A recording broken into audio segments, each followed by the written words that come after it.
Chagweda ndine mwana wangu ane disability anonzi Marcus Mswaka. Matambudziko andinosangana nawo mukuchengeta mwana uyu, chikafu chekuti ndimupe chinoita achinyatso kumukwanira, achinyatso kumuitira zvakanaka, nekuti kushanda kwatinenge tichiita tinenge takamanikidzika kuti tiwane mari yekuti timupe zvakakwana, uye transport yekuti ndifambe naye ndina, saka mwana anenge akusara kumba. Uye pakurara, mwana anoda kurara achisandurwa nekuti haagoni kuzvisandura ega. Uye kana uchida kutsvaga mari haukwanisi kunyatsotsvaga mari, nekuti mwana anoda kugara achionekwa, mwana anoda kugara achifidhiwa. Saka tinosangana nedambudziko rekushayiwa mari yakakwana, nekushayiwa chekufambisa nemwana.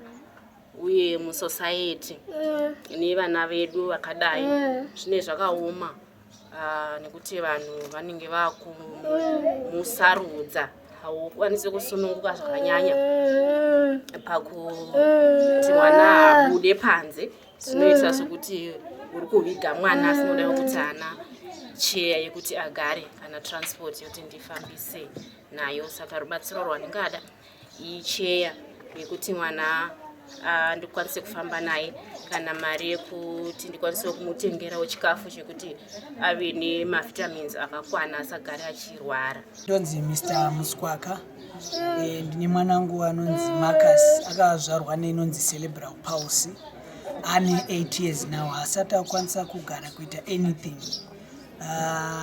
Naitotariso daenda wana help yekuti anokwanisa kuitiswa maexercise yekuti akwanise kusimba the backbone, mutsipa. Asati akwanisa kugara neck chaiyo chaiyo. Ndiri kumboenda hedu kuOld Foods, patinomboenda vachibati havasati kana vakumita matera, patinomboona kuitirwa kana kuti masimba ataya kuti mwana akwanise kuita kufamba, kana kuita kuti in future azokwanisa kuita something. At the moment asati akwanisa kuita anything. Ndo imwe challenge yatinayo, kudaenda wano support, but I hope one kwandauya kuno ku health care vachatry kutipo any help they can, especially pane backbone yake. He really needs much attention. Akazvarwa akadaro kuHarare Hospital. I think ndo basically what we wish for, kuti agokwanisa kuita something in life in future. Saka ifirst time yenyu kusangana newe the charity project? Yeah, ifirst time kusangana navo. Ndakazogona mumagrupu edu atinodzidyana nevana vane madisabilities. Yes. Ndo vakati mune vazokwanisa kukubatsiridzai tichiona condition yemwana, tichiona mwana wenyaka ita sei. Kugara nemwana imimi, pane ane wheelchair here? Tambonzwa chinzi vane chikafu chavanoda kudya chiri specific. Zviri kukuomerai sei imimi semubereki? Like pachikafu apa tine imwe problem yekuti pane panonzi kumachipisa social welfare taigona kunzwa ine vana, but it's unfortunate vanga asingawani chikafu. Most of the chikafu chaitanga hadzoti taitozoswera the whole day takazoita give up yekuti there's no need, we just have to work hard for mwana wedu kuti tidye zvechikafu, because chaos yechikafu taiona chibage hapana chaibenefita kana kupiwa pa. We didn't manage to get anything. Saka angoti maybe we work hard, you do your project yako, when I go to work we fight kungoti tingoshandira pane zvechikafu. We are not interested nezvekunzi social chikafu aiwa, because they weren't helping us panyaya dzechikafu. Saka we just stopped zvekuenda kusocial welfare in terms of kuti hanzi vanopiwa chikafu, because nothing was happening. That's why we decided kuti tongozvitira tega pachikafu. Totenda cheri totibetsera pamushonga, mwana wanga anogwina, saka ndaiwana mushonga ndaiwana nayo. Saka izvino cheri kutambune yezvino zvikunyanya kugwina kwacho hakusi kunyanya kudzikira. Saka tofungidza zomboenda kwachiremba tomboona tonyorwa imwe mushonga pacho, ndogwina kwacho hakusi kumbokontrol. Alright, apa mamuchimbobatsirwa kupa? Taimbobatsirwa pano nokuguma. Saka izvino zvingawambomira kutibetsera pamushonga, saka tinoenda kuguma ndokatopiwa mushonga. Saka unogona kuishaya mushonga yacho unototenga futi. Inoita mari mushonga. yarumwe mataipi matatu emushonga. Umwe unogona kuita $5, umwe unofanira kuita pa$19, mumwe wacho unofanira kuita futi kana $8. Unenge chinwa pamwe pamwedzi. Pamwedzi. Ukaionawo iriko kuguma anogona kukupawo 3 months. Kana kusina unogona kupiwa mwedzi 1. Saka pa 3 months unenge wakutokona kuchitenga usendidzokera futi kucheka. Saka ndoda challenge iriko. Ndiye zvinhu zvaana kana chaanokwanisa kuita kana kugara anogara. Agonengana kujaiga, agonengana kumuka. Totopfekedza mapamba. Dambudziko riripo. Mapamba acho ari kudhurira sei mukwanisa kuafoda here? Mapamba anongoti kana waona dhora utenga dhora. Kana totopfekedza zvimaye zvinhu zvindo kana ndiri kumba ndopfekedza zvimachira ndakatenga zvimaye. Tauro zve zvinenge zvapera basa zviri kwambedza namo ndo zvandomupfekedza. Kana ndakufamba kudai ndotengawo mapamba. Mwana anonzi Othini Utalo Garira ane 8 years after 8 this year. Ane problem inonzi trisomy 21 kanoti Down syndrome. Saka problem yandikusangana nayo pano kuti ane hernia plus maziso ake asi kunyatsoita zvakanaka. Saka asandambobatsirwa zvangu zvokuti ndakambowana kwandinobatsirwa, but nachitaura kuti akandikawanawo mari yekuti aitire operation yehernia then orapwawo maziso. Mari iri kudiwa paoperation mari? Kwandakanzwa kuri cheap, it's about 600-700, but kukaranda kwangu kuritori cheap. Vamwe vanga vari kumboita, ndakamboita makotition emunomusi 1.5. Then kana kuna ma-government hospitals vanongoti takakuisa muqueue, but patone almost 6 years titingori muqueue imomo pasina rubatsiro rwatawana. Then pamaziso kuparira nyatwa ndokwaanonzi anorapwa, but vanongotora vanhu vashoma shoma. Saka kuzoti iwe ukwanise kubva kuno kuti ugobata kana 3 kana 4 kuparira nyatwa zvine challenge. Nonzi Kudzai Mudzindeko. Uya nonzi Joe Mananga. Ane 6 years, ari kuchena 7 years muna August. Ane problem yetrisomy 21 kana kuti Down syndrome. Kucheriti vanotibatsira like kwavakatanga waiti takambonekwa nemachiremba for free, then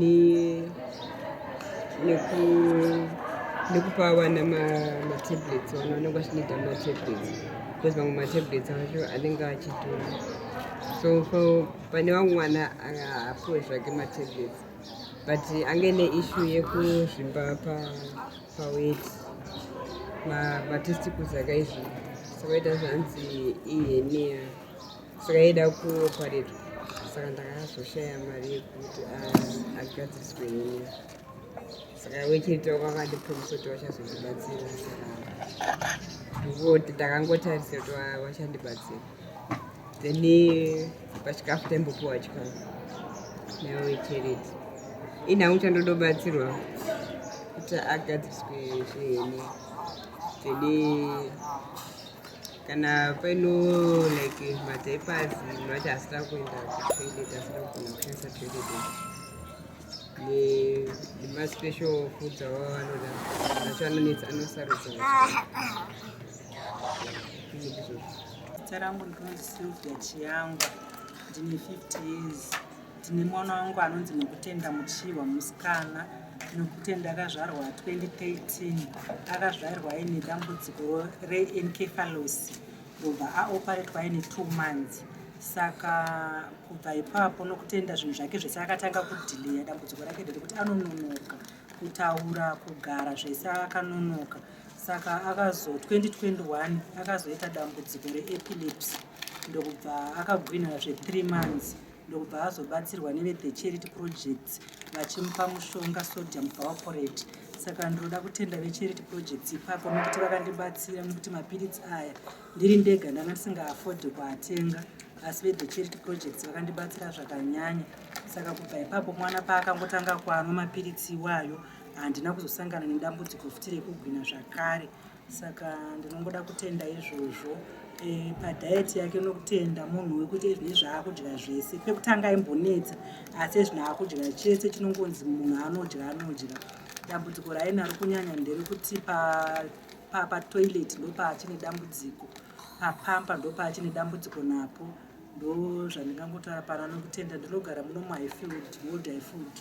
Majuru ndini the operations director the charity projects yakatanga 3 years ago muno muzimbabwe tiriko kuSouth Africa, tiri kuBotswana, and iyo yakatangira kuAustralia.